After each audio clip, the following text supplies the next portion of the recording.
Solapur news मध्ये आपल्या सगळ्यांचं स्वागत। मी कुमार आशीर्वाद, जिल्हाधिकारी सोलापूर। आपल्याला सर्वांना कल्पना असेल की काल 16 मार्च 2024 रोजी माननीय भारत निवडणूक आयोगाने दुपारी 3 वाजता प्रेस कॉन्फरन्स घेऊन लोकसभा सार्वत्रिक निवडणुकाचा कार्यक्रम जाहीर केला आहे। आमच्या 42 सोलापूर आणि 43 माढा हे दोन पार्लिमेंटरी कॉन्स्टिट्युएन्सी आमच्या जिल्ह्यात येतात। त्याचे शेड्यूल पण जाहीर केलेले आहे। आमच्या इलेक्शन 42 सोलापूर आणि 43 माढाचे जे इलेक्शन आहे ते थर्ड फेज मध्ये येत आहे। त्याचा मी शेड्यूल आपल्याशी शेअर करून देतो। आमच्याकडे कालपासून 16 तारीखला मॉडेल कोड ऑफ कंडक्ट पूर्ण भारतमध्ये लागू झालेला आहे। त्यानंतर आमच्या जिल्ह्यासाठी last date of filing nomination 19 April 2024 आहे। स्क्रुटनी ऑफ नॉमिनेशन 20 एप्रिल 2024 ला होणार। लास्ट डेट 22 एप्रिल 2024 ला आहे। डेट ऑफ पोलिंग 7 मे 2024 आहे। वोट काउंटिंग 4 जून 2024 आहे आणि 4 जून 2024 ला इलेक्शन पण डिक्लेअर होईल। आमच्याकडे सोलापूर जिल्ह्यामध्ये एकूण पुरुष मतदार 18,76,498 आहेत। स्त्री मतदार 17,50,298 आहेत आणि ट्रान्सजेंडर मतदार आमच्याकडे 280 आहेत। अशा प्रकारे 36,27,075 मतदार आमच्याकडे आहेत, ज्यामध्ये 4,589 सैनिक मतदार पण आहेत। आमचे जे इलेक्टर टू पॉप्युलेशन रेशिओ आहे तो 76% आहे। एक चांगली गोष्ट आमच्याकडे असे घडली आहे की आमच्या सेन्सस मध्ये जे जेंडर रेशिओ आहे तो 923 आहे। एस प्लस ची मतदारांची संख्या 54,000 आणि पीडब्ल्यूडी मतदारांची संख्या, दिव्यांग मतदारांची संख्या 27,194 आहे। आमच्याकडे एकूण 3,599 मतदान केंद्र होते। आता यामध्ये 18 ऑक्सिलरी पोलिंग स्टेशन आमचे ऍड झालेले आहेत। तर आजच्या दिवशी आमच्याकडे 3,617 एकूण मतदान केंद्र आहेत। त्यापैकी 27 आमच्याकडे क्रिटिकल पोलिंग स्टेशन आहे।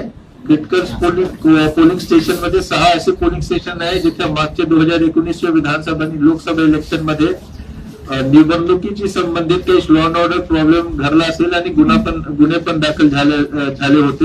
तसे 6 प्रकारचे आमचे 6 पोलिंग स्टेशन आहेत।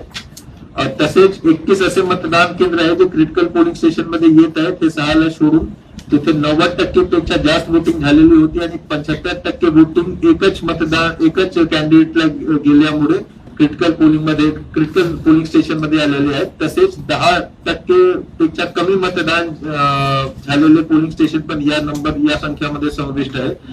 आम्ही असा एक निर्णय घेतलेला आहे की 1840 पोलिंग स्टेशन मध्ये आम्ही वेबकास्टिंग करणार।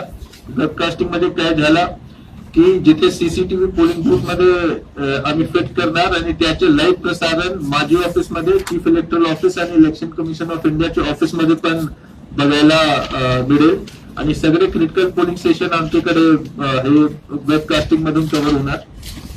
आमच्याकडे एकूण जे बॅलेट युनिटची संख्या आहे, कंट्रोल युनिटची संख्या आणि व्हीव्हीपॅटची संख्या आहे ते पर्याप्त मात्रामध्ये आहे। 125, 135 आणि 150% पेक्षा जास्त आहे।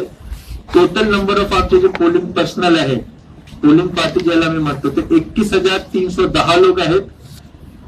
एक्सपेंडिचर मॉनिटरिंग साठी आम्ही जे कॅन्डिडेट्स असतील त्यांचे एक्सपेंडिचर मॉनिटरिंग करण्यासाठी आम्ही 805 लोकांची नेमणूक केलेली आहे। आमच्याकडे व्हिडिओग्राफर्स 218 आहेत, मायक्रो ऑब्झर्वर्स 455 आहे, 366 सेक्टर ऑफिसर्सची नियुक्ती आम्ही केलेली आहे आणि स्टॅटिक सर्व्हेलन्स टीम आमच्याकडे 48 आहे, फ्लाइंग स्क्वॉड आमच्याकडे 46 आहे, व्हिडिओ सर्व्हेलन्स टीम 48 आहेत, व्हिडिओ व्ह्यूइंग टीम्स 13 आहेत आणि अकाउंटिंग टीम आमच्याकडे 11 आहेत।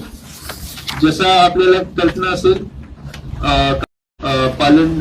सगळे पालन झाले पाहिजे त्यासाठी आम्ही त्यांना डिटेलमध्ये सूचना दिली आहे, त्यांना मार्गदर्शन देतील आणि काय काय गोष्टीची पाबंदी असते। तसेच सगळे डिपार्टमेंटच्या सोबत पण आम्ही बैठक घेतली आहे।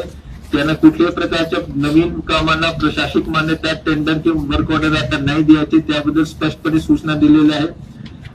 24 तास मध्ये कुठल्याही गव्हर्नमेंट बिल्डिंगवर जेही पॉलिटिकल पार्टीचे ऍडव्हर्टाइजमेंट, पोस्टर, बॅनर असतील त्यांना 24 तास मध्ये काढून देण्याची पण सूचना दिलेली आहे आणि त्याचे डेली रिपोर्ट पण आमच्याकडे येतील।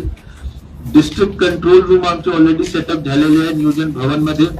एमसीएमसी सेल पण ऍक्टिव्हेट आहे आमच्या जिल्हा माहिती कार्यालयामध्ये। सिंगल विंडो क्लिअरन्स सिस्टम, जे वेगळे रॅली आणि प्रोसेशन किंवा पब्लिक मिटिंग होणार त्यासाठी जे त्यांना परवानगी लागते सोलापूर म्युनिसिपल कॉर्पोरेशनची, नगरपालिकाची, जिल्हा परिषद, आयुक्त किंवा पोलीस विभागाची, त्यासाठी आम्ही एक सिंगल विंडो सेटअप केला आहे SLR ऑफिसमध्ये.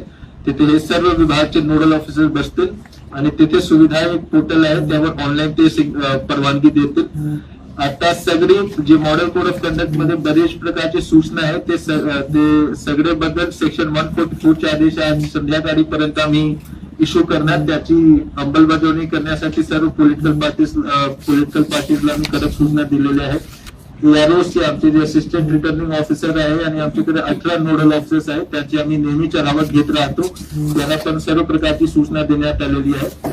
आणि शेवटची मला आमच्या जिल्ह्याचे जे पॉलिटिकल पार्टीज आहेत, कॅन्डिडेट्स आहेत आणि नागरिक आहेत, त्यांना हीच विनंती करायची आहे की मॉडेल कोड ऑफ कंडक्ट जे आहे ते एक जेंटलमॅन्स अग्रीमेंट असते election commission of and political पार्टीजच्या आतमध्ये च्या दरम्यान. तरी सुद्धा कोणालाही असं समजू नका की मॉडेल कोड ऑफ कंडक्टच्या मागे स्टॅच्युटरी बॅकिंग नाही आहे. कारण जेही मॉडेल कोड ऑफ कंडक्ट मध्ये जेही गोष्टीच्या नमूद केलेल्या आहे ते सर्व बद्दल आम्ही 144 चे आदेश काढत आहोत किंवा वेगळ्या प्रकारचे आदेश काढत आहोत. माझं सोलापूर न्यूज या यूट्यूब चॅनलला सबस्क्राईब करा आणि बेल आयकॉन प्रेस करायला विसरू नका.